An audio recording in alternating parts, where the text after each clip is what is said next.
Hoje vamos falar sobre uma figura bíblica fascinante e paradoxal, o rei Salomão. Sinônimo de sabedoria, riqueza e justiça, ele é frequentemente lembrado pelo célebre julgamento de Salomão e pela construção do magnífico Templo de Jerusalém.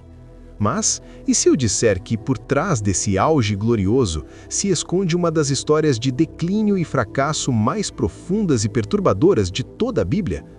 Sim, o mesmo homem que recebeu sabedoria diretamente de Deus, que falou 3.000 provérbios e compôs 1.005 cânticos, terminou sua vida de uma maneira que o próprio texto sagrado retrata como trágica e cheia de consequências desastrosas.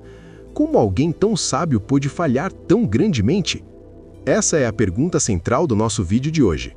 Preparem-se para uma análise profunda da vida de Salomão, onde a sabedoria não foi suficiente para salvá-lo de si mesmo. A história de Salomão começa com uma promessa divina extraordinária. No início de seu reinado, Deus aparece a ele em um sonho e diz: "Peça-me o que quiser que eu lhe dê." 1 Reis 3:5. Ao invés de riqueza, longevidade ou a morte de seus inimigos, o jovem rei pede um coração compreensivo para governar o teu povo e capaz de distinguir entre o bem e o mal. Esse pedido altruísta e sábio agradou profundamente a Deus, que não apenas lhe concedeu uma sabedoria incomparável, mas também riquezas e honra como nenhum rei antes ou depois dele teria. E Salomão entrega. O episódio das duas mulheres que disputam um bebê vivo se torna o exemplo supremo de sua sagacidade. Sua fama se espalha, atraindo visitantes como a rainha de Sabá, que, ao testemunhar sua sabedoria e prosperidade, fica sem fôlego.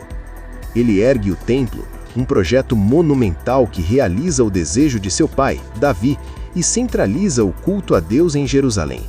Em sua oração de dedicação do templo, ele demonstra uma teologia profunda e um entendimento impressionante da natureza de Deus. Nesse momento, Salomão é o ápice: rei, sábio, construtor, poeta e administrador. O reino atinge seu zênite territorial e econômico. A paz reina. É a era de ouro de Israel. Tudo indica que ele seria o rei perfeito, o cumprimento definitivo das promessas de Deus ao seu povo. Mas é exatamente aqui que a história começa a tomar um rumo sombrio. E a Bíblia, com sua narrativa honesta e sem retoques, não esconde os detalhes vergonhosos. O texto de 1 Reis começa a inserir pequenas notas de alerta, quase como um baixo contínuo de desgraça anunciada. O capítulo 3 nos diz que Salomão amava o Senhor, mas também que ele oferecia sacrifícios e queimava incenso nos altares idólatras. Já há uma tensão. A primeira grande violação aparece em 1 Reis 10 e 11 e está diretamente ligada à sua sabedoria e riqueza. Deuteronômio 17, a lei régia ditada por Moisés, estabelecia limites claros para um futuro rei de Israel.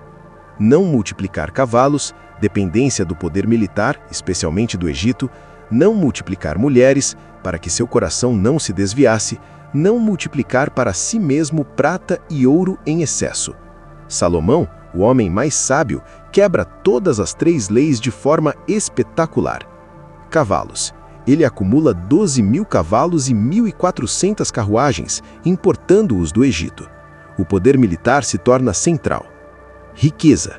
A prata em Jerusalém se torna tão comum quanto pedras. A extravagância é colossal. E mulheres. E aqui está a mais fatal das violações. Ele teve 700 esposas de sangue real e 300 concubinas. A sabedoria de Salomão não foi anulada, ela foi corrompida e instrumentalizada. Ele usou sua inteligência não apenas para governar com justiça, mas para criar um sistema tributário opressivo para sustentar seu luxo, o que gerou o descontentamento que levaria à divisão do reino. Firmar alianças políticas através de casamentos, algo comum na época, mas expressamente proibido para um rei de Israel, pois essas alianças traziam consigo compromissos religiosos. Satisfazer toda e qualquer curiosidade intelectual e sensual, sem aplicar o filtro da obediência a Deus. Ele era sábio o suficiente para conhecer as regras, mas achou que sua posição e intelecto o colocavam acima delas. A sabedoria, desconectada do temor ao Senhor, o princípio fundamental que ele mesmo pregava em Provérbios, tornou-se mera astúcia mundana. O versículo-chave e talvez um dos mais tristes da Bíblia é 1 Reis 11:4. Quando Salomão já era velho, suas mulheres lhe perverteram o coração para seguir outros deuses, e o seu coração já não era inteiramente dedicado ao Senhor, o seu Deus, como fora o de Davi, seu pai. Pare e reflita nisso. O homem que construiu o templo para o Deus único, que orou uma das orações mais lindas da história, na velhice está construindo altares para Quimós, Moloque e Astavote, deuses pagãos que exigiam práticas abomináveis, incluindo o sacrifício de crianças. Como isso foi possível? A narrativa bíblica é clara. Foi um processo gradual.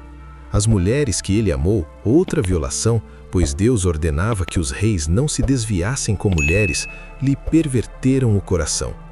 Não foi um rompante, mas uma lenta erosão. Cada concessão pequena, cada altar construído para agradar uma esposa amada, foi um passo para longe de Deus. Sua sabedoria, que deveria discernir o mal, foi gradualmente anestesiada pelo prazer, pela política e pelo orgulho.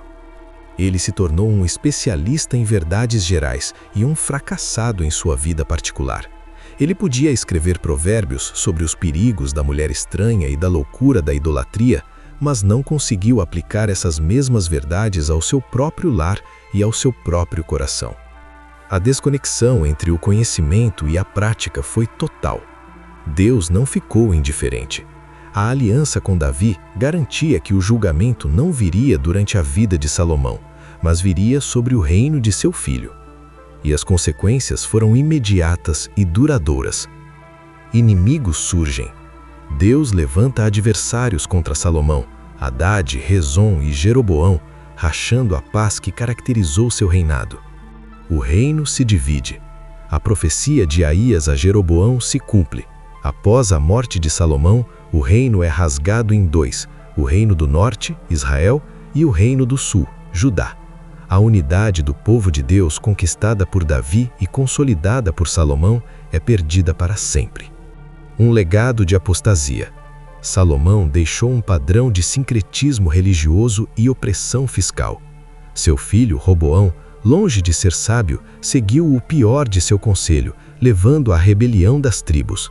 A idolatria que Salomão introduziu na corte permaneceu, contaminando o povo e levando séculos depois ao exílio. Em essência, Salomão plantou as sementes da destruição de sua própria obra. O templo que ele construiu seria saqueado e destruído. O reino unido que ele herdou se despedaçou. A sabedoria que ele personificou não foi transmitida como um legado de fé, mas como uma coleção de provérbios que ele mesmo não seguiu. Então, por que essa história é tão crucial para nós hoje? Porque a vida de Salomão é um alerta monumental contra os perigos do sucesso, do conhecimento desconectado e da obediência parcial. O conhecimento não é a mesma coisa que caráter. Você pode ter um PhD em teologia e ser um tirano em casa. Você pode citar a Bíblia inteira e ter um coração cheio de amargura. Salomão nos ensina que a verdadeira sabedoria começa e termina com o temor ao Senhor, Provérbios 9:10, que é uma postura de humilde dependência e obediência, não apenas de acúmulo intelectual. O declínio é um processo, não um evento. Salomão não acordou um dia decidido a adorar a Moloque. Foi uma ladeira escorregadia de pequenas concessões. Pequenos pecados de desobediência justificados pela razão de Estado, pelo amor ou pela conveniência, podem levar a um afastamento catastrófico. Vigiar o coração, algo que ele também pregou, é um trabalho diário. Sucesso pode ser um perigo maior que o fracasso. A prosperidade, a fama e o poder testaram Salomão mais do que qualquer adversidade. Eles inflaram seu orgulho e criaram uma ilusão de autossuficiência. Em um mundo obcecado por conquista e realização pessoal, a história de Salomão é um antídoto necessário. De que adianta ganhar o mundo e perder a alma? A necessidade de um Salomão maior. A tradição cristã vê em Salomão uma sombra, uma promessa imperfeita de um rei maior que viria. Jesus, no Novo Testamento, se referiu a si mesmo como algo maior do que Salomão.